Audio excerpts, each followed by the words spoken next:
Hi everybody and welcome back to my channel. My name is Emily, but you can call me Ems. Today is January 1st, 2020, and it is now the Roaring Twenties.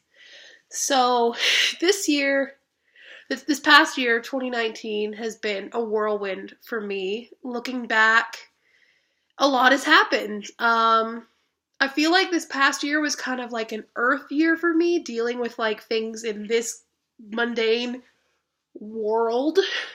I haven't done much, like I have done a lot of magic and stuff like that, but like I haven't documented or talked much about my pagan journey and stuff like that this year, which I was hoping I could incorporate more of it into this channel because I used to have my Hawthorne Sage YouTube channel, but I decided to combine them when YouTube changed their policies, whatever. Anyway, I decided to combine it into one channel. Then I'd only had to handle like one channel. So that's what I've been doing so far. So this past year, I got a house.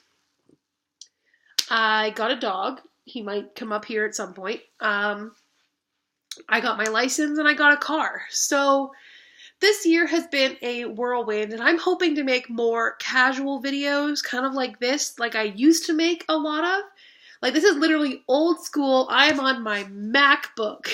Not only is it my MacBook, it is a 2013 MacBook Pro. So, she's the old girl. She's the old girl. So, I'm just kind of coming on to talk a little bit about that. And instead of doing my usual, these are my resolutions thing, it's more going to be talking about some ideas for this coming year because obviously last year didn't pan out because my resolution last year was to do a no-buy year and do a depth year, which I did kind of go in depth with some things, but with everything that happened in my life, all these opportunities that came along, obviously it wasn't a no-buy year. I bought a freaking house. That's not a no-buy year, so. But I thought I would come in, and since I just saw my friend Willow Moonlight's video on her channel, it's really weird calling her that right now because I haven't, she only, in the past, few years kind of got that name for herself, so I'm just like, Willow Moonlight, okay. Not in a condescending way, just sometimes, yeah. Anyway. Sir. So she posted a video on her channel talking about Hecate leading her to water this year and how her word of the year is connect. And you can see more about that. I will link it down below because y'all should follow her. She only has 30 subscribers. And if you like witchcraft and paganism content, that's what you're going to get over there. Here's my son. He has come to say hi. But this year, I wanted to talk about how I actually have a word of the year for the first time. And I literally came up with this because I was talking to Willow, and she was mentioning her word of the year, and I was like, oh, that's really cool. And I'm like, I've seen other people do words of the year, and I don't even know how you come up with one. I don't even know how they come to you. And then immediately into my head it comes. And I'm going to show you that by showing you the page I made in my Book of Shadows. I also really hope to do more Book of Shadows work this year because I've got this beautiful Book of Shadows, and I want to fill it the heck up because you know me and my notebooks. So, I mean, maybe you don't know me in my notebooks. If you know me, you know me in my notebooks. Also, yes, I'm very sick right now. I'm not as bad as I was, but it's not going to be good. So this is my Book of Shadows. It is a paper blanks journal. It is like the full notebook size.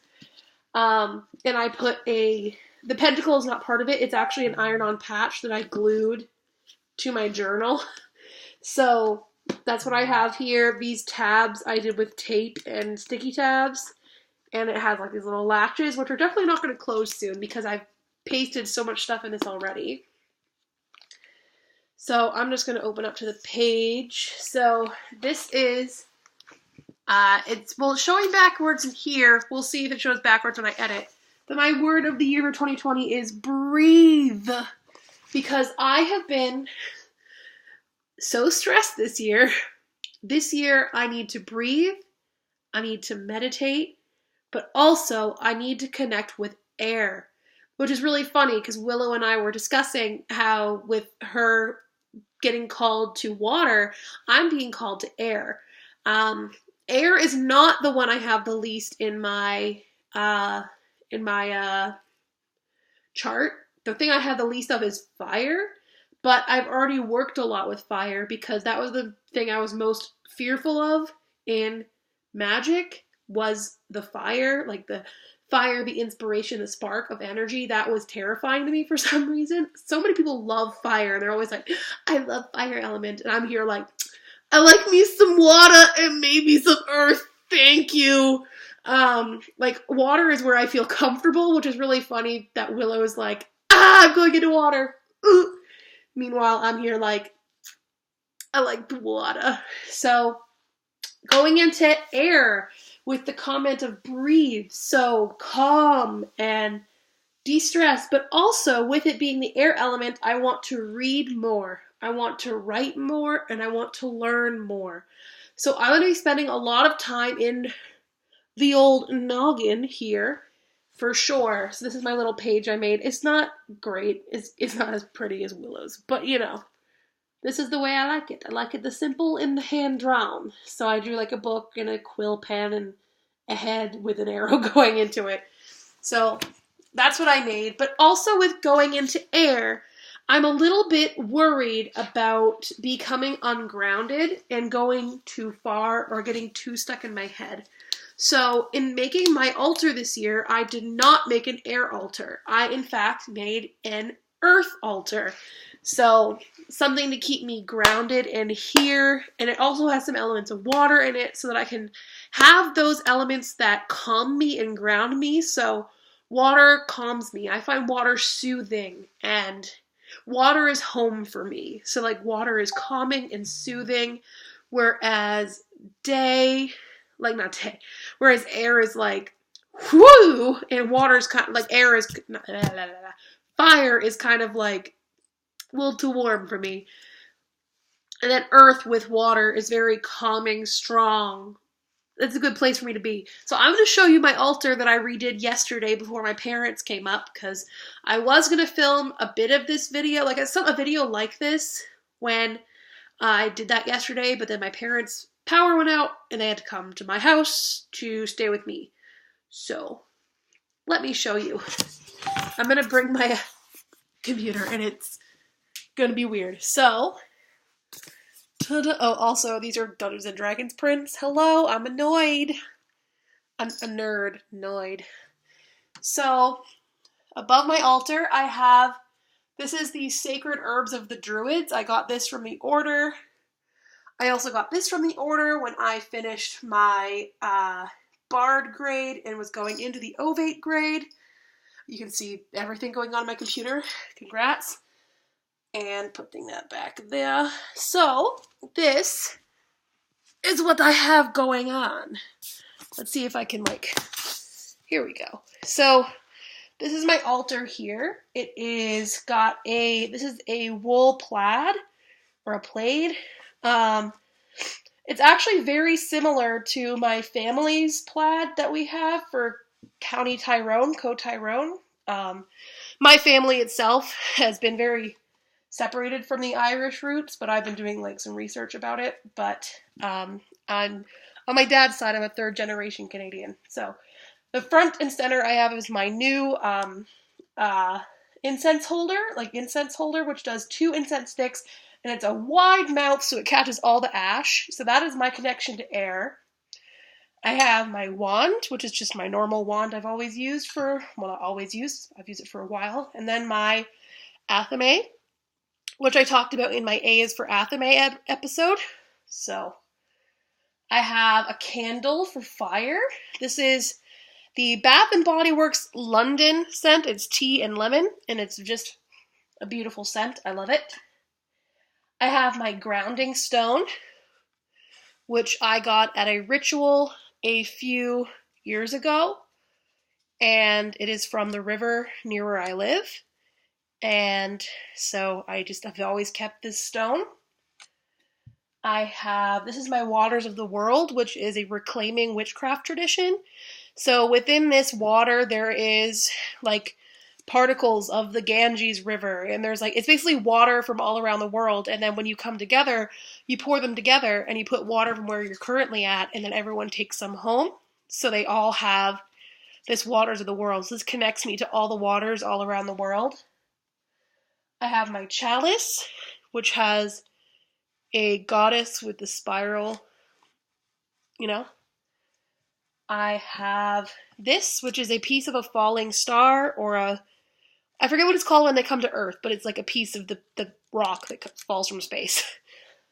I have my bowl of crystals, my raw crystals, and it's also my offering bowl, but I keep it full of my crystals when I'm not using it. And then finally, I have half of a lower beaver jaw. So this kind of stuff connects me in different ways. The athame is kind of my air symbol. The wand is my fire symbol. I used to be flipped with those. I used to very much feel athames with fire and wands with air, but I have since switched that in that feeling, but I feel like they can be kind of fluid between each other. But currently I'm very feeling athames air, wands fire. I have my chalice, which is water. I have my Waters of the World, which is also water.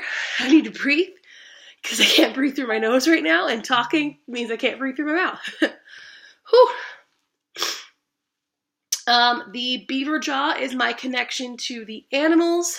It is my connection to my area here, because it was, excuse me, it was vulture cultured by a lady locally who takes already dead animals and uses the meat, bones, skin, whatever. So I bought that from her because she uses like already dead animals or byproduct of industries, which beaver is not legal to eat. So it's a naturally dead animal. And the falling star is like my connection to the cosmos and the universe. My grounding stone is my connection to the earth, and the earth where I live, because it is from the river that I live by. And then, of course, the candle and the incense is useful for fire and for air as well. So I have kind of multiple representations of different things on my altar there. And I just kind of have made my living room a bit more of a spiritual space as well. So, very excited about what's going on, sir. He's scratching at my Book of Shadows. But I'm very excited about what's going on. So those are some plans for now. I'm still working my way through the Ovate grade of the Order of Bards, Ovates, and Druids. Because, right, if I said I got those from the Order, you probably don't know what I meant. So those images, those art prints I got from being a member of the Order of Bards, Ovates, and Druids. And they are part of these two, well, the first one is part of their Bard, like the one that I got at the end of my Bard grade. That's part of the Bardic grade, and then the other one's part of the Ovate grade. I also have one right here, which is about Druidry in general, and that's from joining the Bard grade. So, right now I am nearing the end of my Ovate grade, the book material anyway, but I'm probably going to be working through it a bit more. I'm waiting to hear back from the office because my tutor may have, retired again, because I've had a tutor retire already, and I'm just, near the end of my course. Thank you. But yeah, so, Order of Bards, Ovates, and Druids. This is a lighter green color. The main Ovate ones are a darker green, but this is the supplementary Gorsey. I'm working through the supplementary ones. And so once I finish the supplementary Gorsey, not once I finish those, but another thing I would like to do is go through the Hedge Witch Book of Days. I've had this book for a while. I've kind of skimmed through it, but I would like to kind of work with it this year. It starts in March, but I think I'd like to work with it for a calendar year. So I'm going to go through the January section, make some notes in my Book of Shadows, and maybe try and work a little bit with this book this year. And that way I can say I've read it, I've worked with it, and I can give a good review of this book. Good as in, like, a substantial review, like an in-depth, like, this is as a person who's worked with this book before, what are my thoughts on it? So this is the Hedge Witch Book of Days, Spells, Rituals, and Recipes for the Magical Year by Mandy Mitchell. So, I don't know, this is from Wiser Books, and I met the editor of Wiser at PantheaCon, and, well, one of the editors, and she was very nice, and, well, I also met for Llewellyn as well. So, they're very nice people, and I know that they're trying to get better quality books for pagans, and I hope to see more of that. So I'm hoping this is part of that. We will see what I think of this book in a year. Anyways, thank you guys so much for watching. This has been another one of those sit-down rambly videos where I just talk at you for a while. Another thing I would like to do this year is more sewing and getting deeper into historical costuming. My one actual goal this year is actually an achievable goal because I already have all the fabric for it, and that is to make an entire 1890s outfit that I can just wear as a human, you know? So I already have the corset made. It is trash because it is it's a mock-up. I know what I want to do better next time, but I still haven't decided on the fabric. I'm waiting for the right, perfect fabric to come to me. So for now, it's a wearable mock-up, and it's fine for now. And then I'm working on the combinations still. I have the fabric for the petticoat. I have the fabric for the shirtwaist. I have the fabric for an Eton jacket, and I have the fabric for 2 more skirts. I've already got one 1890s skirt, but I have the fabric to make 2 more. So we shall see what that brings me in the new year, and I'm hoping to use up some of my, like, stash fabric I have. I've got some stash fabric of, like, fruits and vegetable prints that I think would make some really funny shirtwaists, so maybe I'll do some of those. I don't know. We'll see. We'll see how this shirtwaist pattern that I'm going to use, if I like it or not. But that's a little ways away. So, thank you guys so much for watching today, and I hope that you will subscribe to be in my little family, my little fam jam of bunnies and bats I got going on here. And leave a comment down below. What are some of your goals for the new year? Not necessarily resolutions, just some of your goals that you'd like to achieve in 2020. Are you excited for the Roaring 20s to be back at last? Or are you kind of over this, like, Roaring 20s, 100-year-old look? I like it, but that's because historical costuming and historical fashion, I've kind of just like, yeah. Although the 20s is a no for this silhouette. So, yeah, let me know about that down below. And don't forget to hop over to my friend Willow Moonlight's channel to give her a subscribe and check out her videos because she works very hard on them, especially where she has such a difficult job between them. I know that she puts, like, a lot of time and thought into her videos. So, I don't know, just go spread the love to my friends, and I love them very much. So just do it. Thank you. I love you, love you, love you lots. Bye, my buddies and bats.